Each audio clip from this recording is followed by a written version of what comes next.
Yeah, I mean, the first big turning point for me within my own martial arts training was when I realised I could use my right arm like everyone else.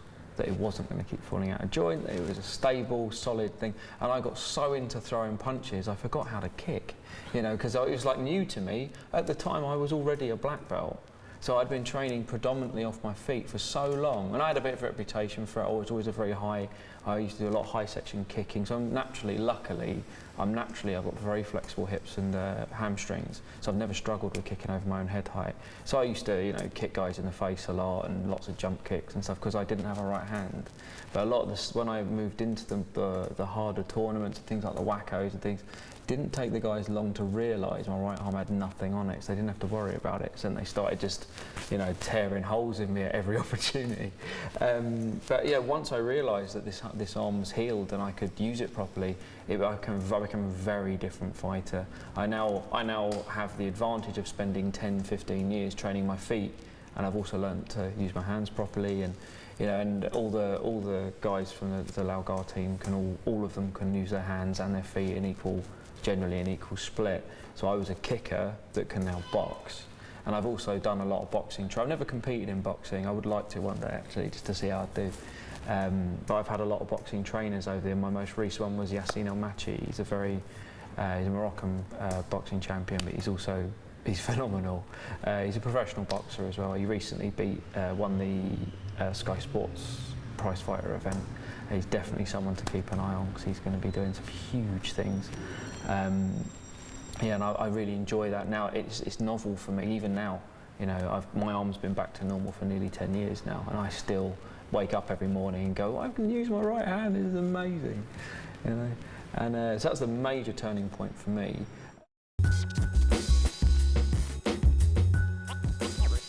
What I would like to see happen with regards to the gym, I'd like us to become a strong brand, so when people think like high standards, when they think champions, they think combat company. You know, we've proved our point in kickboxing. We've done that now. It's now we're moving into the grappling and the MMA arena and seeing whether we can do it there too. What I'd like is to be able to just to be able to get to as many people as possible. Because in my opinion, if everyone in the world had a black belt and had to work for that black belt, it'd be a better place. So I'll start doing that one black belt at a time. Yeah, it's just to keep pushing it forward, keep developing the gym, keep providing a great service, keep moving things along as we go. And as far as my own career is concerned, I just want to get as far as I can. I'm aware at my age, I'm probably not going to end up being one of the guys in the UFC. You know, cause I'm not there already. I'm 32 years old. If I'm not there already, chances are I won't be. But you know what? I'll try. I'll see where I end up. I'm still chasing that world title, whether it's kickboxing or whatever, I don't really care. As long as I get one before I retire, I'm happy. I just keep testing myself, keep developing my skill set. I'm still really enjoying it. I love competing so much. I love stepping out. The funny thing is I'm not a competitive person, but I love fighting. I love going out into the ring or the mats, whether it's a tournament or a big fight night or a cage. I don't really care what it is. I just enjoy that one-on-one battle with someone. I think it's one of the most exhilarating things out there. You just don't get much better, you know. That's where I want to go. Keep improving as a coach as well. I mean, one of the reasons I still fight MMA is in order to develop MMA fighters, I have to put my face where it hurts. I have to understand what it's like to be in those positions and feel the fear, feel the panic, feel that elbow in the face, feel what it's like to get rocked with a knee on the chin and still be able to push through it. So if I can push through it, then my guys can too, because I've done it. You know, and that's kind of the way I look at it. I'll never expect my students to do something that I can't do myself. So that's why, as much as I'm rubbish at it, I push hard on my Ju-Jitsu, I train really hard at it. I've got guys here that are much better than me on the ground, because they do more hours than I do. But I still train it, I still push it, I still want to go forward, I still want to learn. I would love one day to have my BJJ black belt, and I have every faith that I will. You know, it may take me 10, 15, 20 years, but I will get there. You know, Dan Inosanto took his black belt when he was in his 50s, I think he was, when he took that for the BJJ. He may have been slightly younger. And there's nothing stopping me pushing forward for that.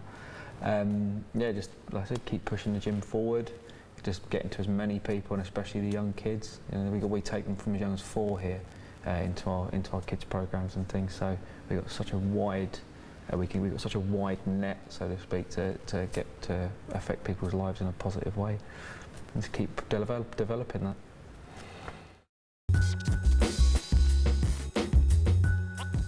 Yeah, I mean, there are politics in martial arts. There always has been. There always will be, and it will never go anywhere. You'll always have those people that will sit behind their keyboard and get on their forums and say blah blah this that. And I do find unfortunately, some coaches and some fighters, they're sensitive little flowers, bless them, and they take it all far too seriously. I mean, I might say such and such can't throw proper punches. They might be able to hit hard, but it doesn't mean they can box. Doesn't mean I'm saying they're a bad fighter. A lot of those guys, I don't want them to hit me in the face. I'm just saying they can't box. Not to be out of order, just highlighting a weakness, and there's nothing wrong with that. But you get a lot of people that go, my coach is from such and such a gym, that makes him better than yours. Well, not really, because I don't give a toss who your instructor is. They're not in the cage with you, or they're not in the ring with you. It's about martial arts as a personal expression. It's all these people trying to badmouth this and that and say karate's better than Tae Kwon Do, better than you know what? It's all valid. It's all relevant. All of it has got flaw. All of them. Every single martial arts discipline has a flaw. In MMA, everyone bangs on about striking has to be Muay Thai. No, it doesn't. It just has to work for you. You do need, obviously you need certain elements from Muay Thai, but you need elements from boxing, you need elements from everything, Whether you're an MMA fighter or not, I've always cross-trained my whole life, and I've always prided myself. I have no ego with my martial art. I'm a British Lao practitioner, I'm a 4th degree black belt in it, but I will never say that it's not flawed. Of course it is. They all are. Wake up, martial arts world. None of you are perfect. None of you, there are no exceptions. It's just a question of the individual and that expression of that individual.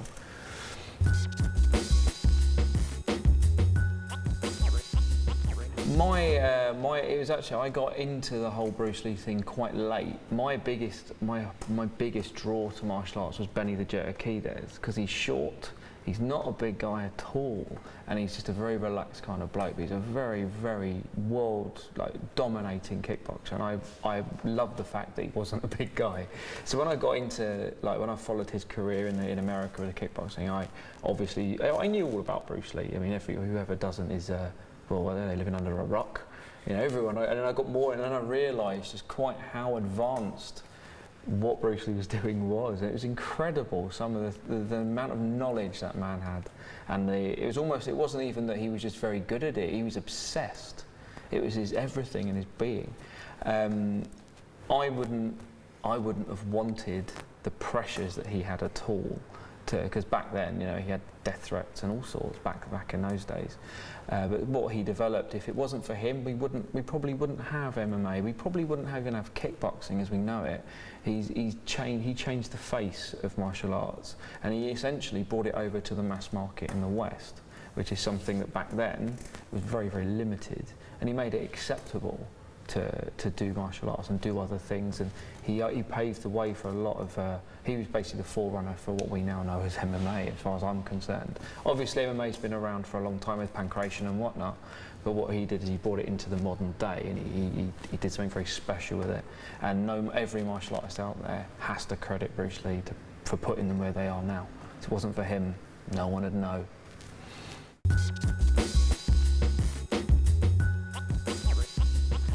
The main reason that I put myself through what I do for fighting and teaching and whatnot is because I'm one of the least materialistic people I know. The only thing I'm interested in isn't financial wealth, it's spiritual wealth. That is what gets me up in the morning. It's not about, I don't care what's in my bank account, I'm not interested. I mean, obviously I do fairly well out of the gym, I won't lie. I don't do fantastically, I'm not living in a mansion or anything like that. I live a fairly simple life. But when I have earned lots of money, my lifestyle doesn't change, because I'm all about what's in here. It's all about how you feel and where you're going. It's no good, but I could probably have a 9 to 5 where I'm earning 70 grand a year and whatnot, as a lot of people do, and there's nothing wrong with that. For me, I can't think of anything worse. I mean, sat in an office every day. I would rather struggle and push and do something that I'm passionate about, that I don't get paid as much money for, and I have to put myself through that stuff. I'd much rather do that, and at the end of the day know that this is mine and this is me and this is my expression. I answer to nobody because, I'm my own boss, and I do what I love. I'm very, very privileged to be in this position. I wouldn't change it for the world.